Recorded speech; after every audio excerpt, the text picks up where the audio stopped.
So we created this program called Accelerating Livestock Innovations for Sustainability. It really took a lot of effort to get the dean to agree with me on this. And long story short, over the past 3 years, we went from just me thinking about 4 boxes to put cows in to having, I would say, close to 20 faculty members focused on enteric methane right now, from one way or the other. And so I'm really proud of that because we sort of showed at Cornell that we've got this integration, we've got sort of this team kind of effort.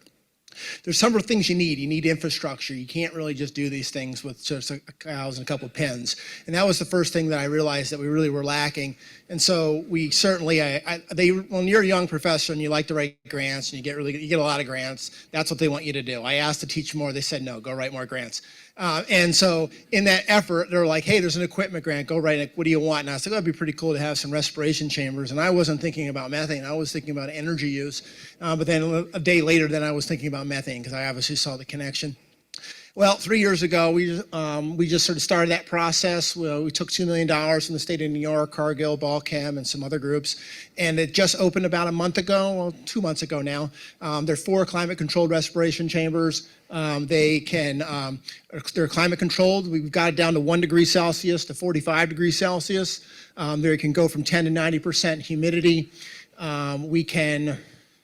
This thing, man. It can go from 10 to 90% humidity. We can also watch them on my phone whenever I want. Also make sure the grad students are doing what they're supposed to be doing. Trust me, getting a camera in a box is a really hard thing to do at Cornell. You have to have a lot of permissions for that.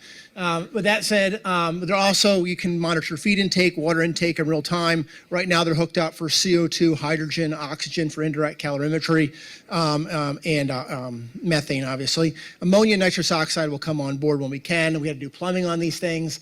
Right now we're looking at body weight size to see how low we can go, but the one really frustrating thing is that these 2 doors on the left open left, the 2 doors on the right open right. I wish they all opened the same way because that's how cows move. But you live and learn. But they are customizable to different size animals, and we had one request to put in a bunch of bats in these things, and I'm not doing that just yet.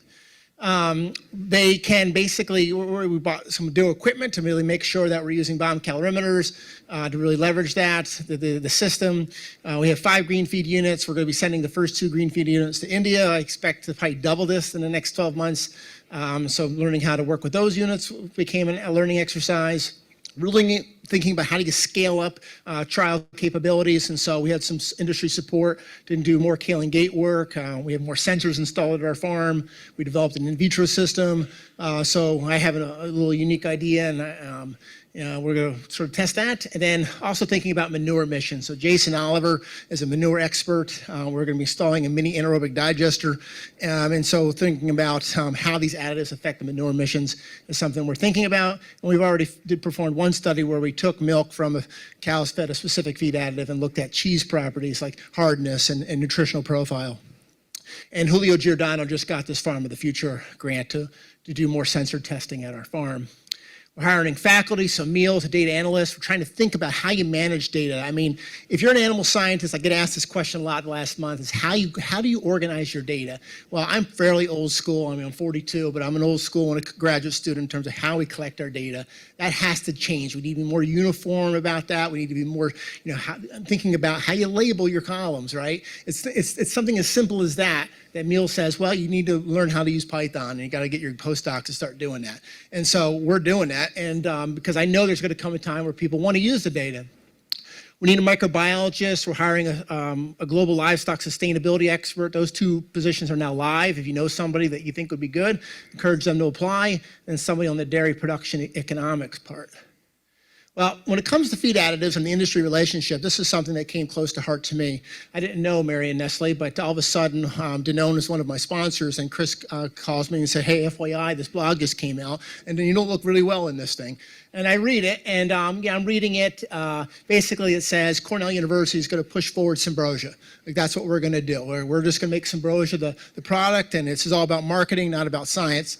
And my heart starts palpitating, and I'm like, this is ridiculous. And then little did Marion know that actually in this particular study I'm going to show you, I performed basically, I don't talk about my industry projects. It's not my job is to be a showman for a particular product, but I really wanted to make sure that I put these products side by side, establish a 1x equivalency, and really make sure that we were just testing those products independently and push forward the best possible science.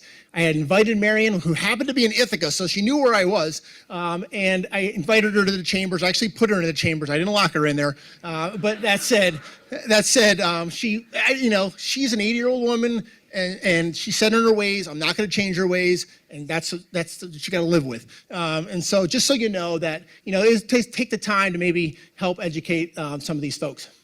All right. Some of the work we're doing, a lot on here. You email me, I can share this. But we just got one of the grants for the state of California here. We had 36 tons of almond hulls being trucked out to New York State next week, and I think 40 tons of Western alfalfa hay. We're working with California dairy nutritionists on this. It's the first time I think almond hulls are going to be fed at Cornell, so I think that's pretty neat. We also want to make sure that in this process that we take our chamber system, we compare it to green feeds, develop any correction factors that are necessary. I'm a lipid biologist, and so when we talk about fats reducing methane, I also I get worked up because it's about fatty acids. It's not even about fats and oils. When you're a lipid biologist, we feed fatty acids to cows. We think that cows may have fatty acid requirements. Individual fatty acids work differently. And so we're now on a third study looking at protected fats, specific oils, and specific saturated fatty acids and their effects on emissions. We're going to layer that on top of a bromoform technologies. At the time I was preparing this grant, I had like 3 weeks to do this. I had all of them. I talked to all of them. Half of them were in my office, the other half on the phone. And basically, the stability questions about bromoform were really all over the place.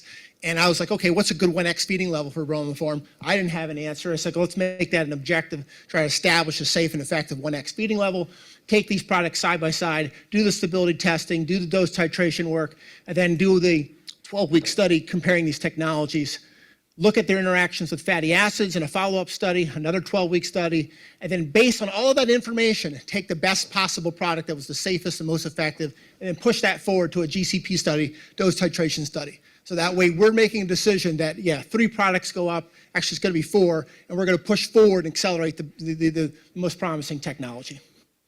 Then look at how that looks at working with Kristen Reed on the Rufus model to see how that looks from that perspective. Some of the things that we're doing, trying to mimic California conditions. We're doing the energy work. You got to bring in expertise. I can't do it all. None of us can.